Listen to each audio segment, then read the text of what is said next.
God in His love and God in His mercy was always trying to bring the people back to the one true God. And so there's a drought in the land, and Ahab's going one way and the palace administrator another way, and the palace administrator runs into Elijah, and Elijah says, hey, I want to see King Ahab. So they set up a meeting. And do you know how King Ahab greets Elijah? He says, you troubler of Israel.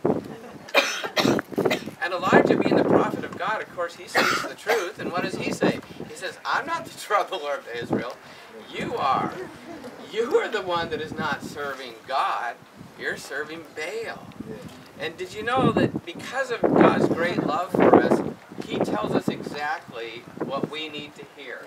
Has He ever told you exactly what you need to hear? The king needed to hear he was serving the wrong God, didn't he? Okay, and so they set up a little contest to see what is the one true God. Elijah says, hey, how long will you vacillate? He tells the people, how long will you vacillate? Which God will you serve? Is it Baal or is it God? And so they set up a contest. You know how they set up altars somewhere near here in this mountain range. We don't know exactly where. There was this contest. Of course, the prophets of Baal are calling out, and do they get an answer? No. No, and then Elijah, it's his turn to bat, builds the altar, makes a sacrifice, pours water on it, and he does it, of course, at the time of prayer, the time of worship. He's trying to draw everybody back to the one true God, and God in His love for mankind is always trying to reveal Himself. And so what does God do? God answers with fire, burns up the sacrifice, burns up the altar, burns up the water, and of course then there's quite a judgment against the false prophets of Baal and Ashtoreth, and all of them are executed.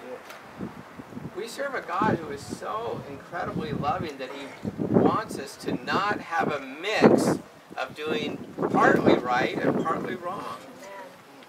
And let that be an encouragement to us to examine our lives as well. God speaks to us exactly what we need to hear at every point. And the choice is always before us. Will we serve God, or will we serve God and something else, or will we serve just something else? And what a beautiful challenge that we have before us, and to know that we're here worshiping the one true God, and all these things we read about in the Bible are true.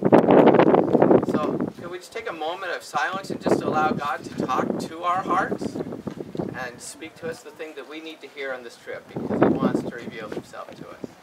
Let's just do that, shall we? One of the cool things about this place, when Elijah, you know, he went from here basically into a depression, and had a tough time thereafter. But when the competition was on, the people began to yell. They began to cheer. They said, "The Lord, He is God." Yep. But you know what that is in Hebrew? El-Jah. Elijah.